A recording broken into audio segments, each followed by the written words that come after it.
proposta veio à tona no Fórum Social Mundial e vem sendo forjada pelo governo junto com um pacote de mudanças trabalhistas. A ideia é obrigar as grandes e médias empresas a distribuir 5% dos lucros aos empregados. Há tempos, a participação nos lucros faz parte da agenda das sociais-democracias no mundo. Já está prevista na Constituição brasileira e é aplicada por um número significativo de empresas no país.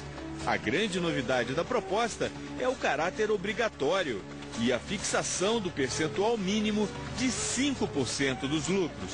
O risco é de mais uma elevação dos encargos trabalhistas, que estão entre os maiores entraves para o crescimento do emprego e dos salários. Quais os efeitos de uma medida como essa para a economia? É um passo na modernização das coisas. O difícil não é aceitar ideias novas, mas abandonar as antigas. Fecha aspas. Para analisar as propostas deste novo estudo estão aqui nos nossos estúdios Ana Amélia Camargos, presidente da Associação dos Advogados Trabalhistas de São Paulo, também professora da PUC de São Paulo, e o presidente do Sindicato dos Bancários de São Paulo, Osasco e região, Luiz Cláudio Marcolino. Sejam bem-vindos. Ana Amélia, eu queria que você resumisse o que você achou desse estudo do governo. Então, a minha posição é que não vejo a mínima necessidade de se pensar na promulgação de uma nova lei, considerando que nós já temos uma lei de participação dos trabalhadores nos lucros e resultados das empresas. É uma lei que advém do direito constitucional do trabalhador, uma lei adequada, uma lei eficaz e principalmente uma lei que exige a negociação entre empregado e empregador.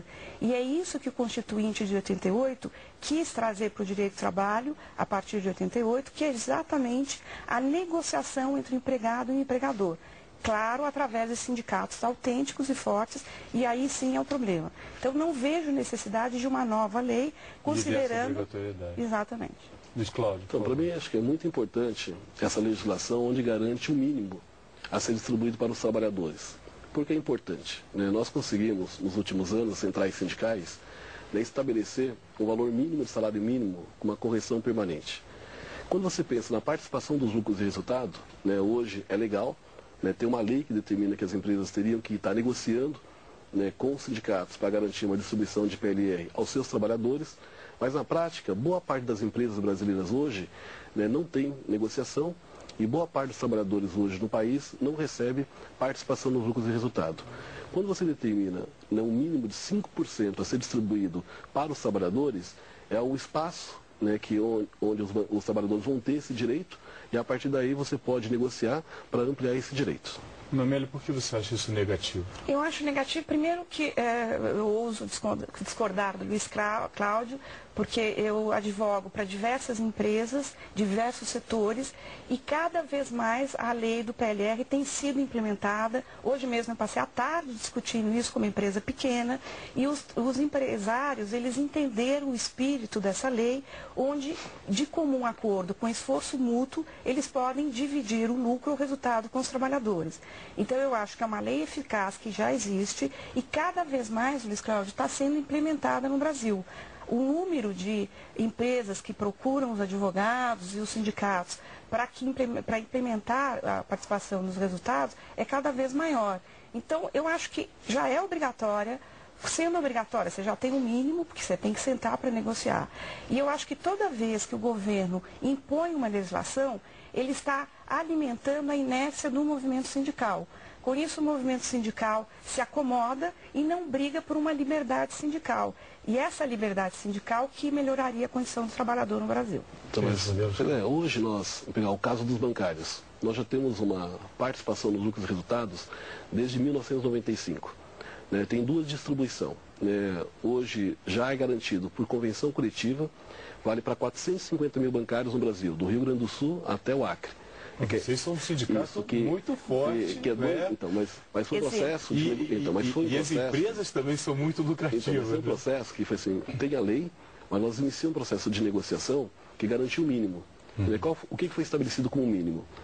Que o banco tem que pagar de 5% a 15% do lucro para pagar uma parcela básica de PLR, que hoje é 90% do salário, mais R$ 1.024.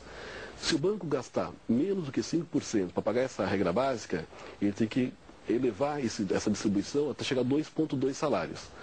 E nós conquistamos a campanha salarial de 2009, que os bancos distribuam mais 2% do lucro líquido distribuído de forma linear para todos os trabalhadores com teto de 2.100. O que é importante nesse processo? Quando iniciou a lei, nós conseguimos estabelecer um processo de negociação que garantia o mínimo. E a partir do mínimo nós fomos evoluindo ao longo desses últimos 14 anos para ter uma boa PLR hoje para os trabalhadores bancários. E vocês demoraram aí o quê? Uns 12 anos, né? Isso. Para passar o quê? Dos 3% dos lucros até chegar hoje mais de 5%? Não, nós já iniciamos a negociação com 5%. Garantindo que a distribuição era de 5% a 15%. Então a lei está começando agora a falar em 5%. Nós já temos uma distribuição do máximo hoje 15%, mais 2%, o banco pode distribuir até 17% do seu lucro para os trabalhadores. Agora, por que é importante? Isso acontece hoje até 17%. Hoje acontece até 17% se ele pagar o teto na regra básica, mais 2% linear. Agora, por que é importante e dá para fazer essa distribuição? Pega as empresas de capital aberto hoje no Brasil. Todas elas já pagam para o acionista no mínimo 25% do lucro. Agora, quem é que produz o lucro da empresa? O acionista entra com capital, mas quem entra com trabalho são os trabalhadores. Então é possível garantir um mínimo, que a partir desse mínimo você pode estabelecendo uma distribuição maior de PLR, como aconteceu com os bancários. Começamos com 72% do salário, mais um valor de R$200. E hoje nós já estamos. Isso foi que ano? Isso em 95. Assim que saiu a medida provisória. Ana Amélia, esse caso dos bancários, a gente pode dizer que é uma realidade no Brasil ou é só dos sindicatos fortes como bancários de São Paulo e Osasco, que são, especialmente, estão no coração da economia do país? Sem dúvida nenhuma, Luiz Cláudio representa um dos sindicatos mais fortes do Brasil, legítimo e atuante. Existem outros, mas infelizmente é um número pequeno. Por que isso? Devido à nossa estrutura sindical. Mas o que eu gostaria de chamar a atenção é que o que o Luiz Cláudio contou é exatamente advindo de uma negociação entre um sindicato legítimo, um sindicato forte e os empregadores. E é isso que eu estou colocando. A lei que existe, ela incentiva e estimula essa negociação dos trabalhadores através do sindicato, com o representante do sindicato e os empregadores. Então o que eu coloco é isso, você não precisa de uma lei autoritária que já estipule um mínimo. Você já tem uma obrigatoriedade de aplicar o PLR e através de uma negociação coletiva. É dessa maneira, que foi o que o Luiz Cláudio contou, que PLR, você chega aos trabalhadores nos lucros ou resultados das empresas. Então, o que o Luiz Cláudio contou foi exatamente, através de negociação coletiva, se conseguiu esse sucesso. Se já tem opção para quem não está familiarizado, participação dos lucros. Participação